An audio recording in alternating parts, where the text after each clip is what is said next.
Hello everybody, my name is ShillSkills and welcome back to the channel. Today we're going to be talking about VoiceMeeter Potato and how it is going to diversify and enhance the audio you have on your stream and YouTube videos. Let's get started. Now, to keep things short and simple, because I know that you guys know how to download something off of the internet, you're going to go to voicemeeter.com and download VoiceMeeter Potato as an exe file, or if you're on Mac, as a zip file, and that will put the program on your computer. With that out of the way, let's get into how you're going to use this virtual audio interface to diversify your stream audio and make it sound more professional. The first key is making sure that everything in your computer system is routed into the virtual audio board that is virtual or VoiceMeeter Potato. So the first thing you're going to do is you're going to go into your sound settings up top. I have my taskbar hidden just for this specific thing, but we're going to go ahead and open sound settings, and then you're going to go to sound control panel. You could do a lot of what you want to do on the actual like little settings page there, but this is just a little bit more intricate and a little bit easier for you to understand. So as you see, I have a bunch of different playback options here, and so VoiceMeeter Potato is a little bit better than its predecessor VoiceMeeter Banana in respects that it gives you 3 virtual outputs to work with. And so what these essentially do is they essentially run whatever audio you have designated to it. So your default device is going to be whatever plays out of Chrome, whatever plays out of your music softwares, all that kind of stuff. And that's going to go to your default device. Your default communications device is going to be the default for your things like Discord, your things like Skype, and any like TeamSpeak. You can default it to TeamSpeak as well. And that allows those 2 different types of audio to be separated in your different virtual outputs for the board itself. And then you have the VIO output 3, which I really don't technically use a lot. But anyway, these 3 things designated this way will allow these things to run separately into your board. And so all you have to do is literally right click, and then it'll either say set as default device or set as default communications device.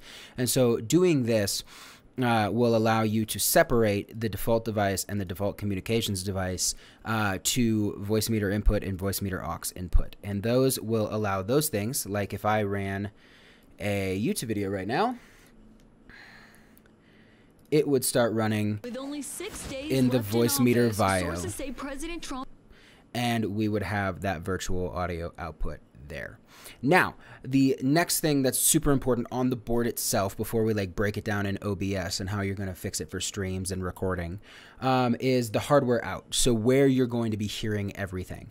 Now, you can set this to a bunch of different things. And for simplicity's sake, I'm going to show you how to just essentially do audio hardware out 1, which I have running to my audio interface, which is connected to my headphones and my microphone, so that anything that I hear will be immediately repeated into these headphones, no matter how they're separated. So no matter whether you have it on the original VoiceMeeter VIO or the original VoiceMeeter aux, you're going to have both of them going into your speakers, into your headphones, wherever you send this audio mix out to.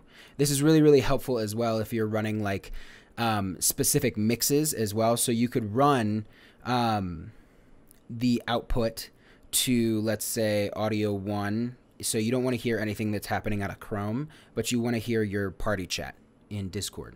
So you can run, instead of running audio 1 here, you just take audio 1 off and then run audio 1 just from the aux output, so only your communication is heard. And then you can still run it to your headphones through audio 2, so you can hear the songs that you're playing in the background, or a YouTube video if you want to listen to that.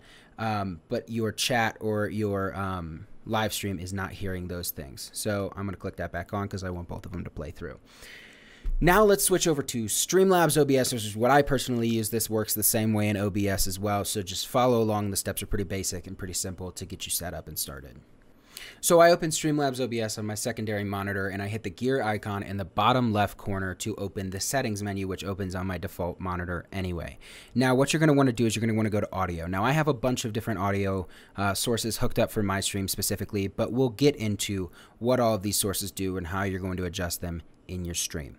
So the first thing that you want to do is you want to set 2 desktop audio devices. You want to set the input, and you want to set the aux input to the 2 default devices that your desktop will pick up. That will allow you to separate like stuff you hear on Chrome, stuff you hear on your music, YouTube videos, that kind of thing, as one audio track in OBS. And then setting the aux output to the second one allows your party chat, Discord, Skype, TeamSpeak, all of those things to run separately as another track as well.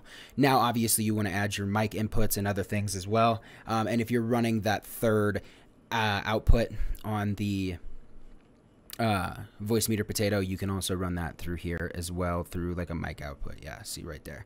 So all of these allow you to separate out onto your audio mixer for OBS to separate all these things out. You can adjust the levels and stuff there separately. You can adjust how things look, how things are heard through OBS yourself to get that precision that allows your stream to be a little bit more professional. And that's pretty much it. That's how Streamlabs OBS and VoiceMeeter Potato will work together to help enhance the audio of your stream. If you guys have any other questions, throw them in the comment section down below. I'm pretty active down there if you guys want to have a little bit more in-depth discussion on certain things. I've been using this software for a long time now. Well, since it came out, I guess, about 1.5 years ago. And so if you guys are interested, throw it in the comment section down below. If you like this video, go ahead and hit a like and subscribe if you want to see more tutorial content on my channel. My name is Skills, and thank you so much for watching.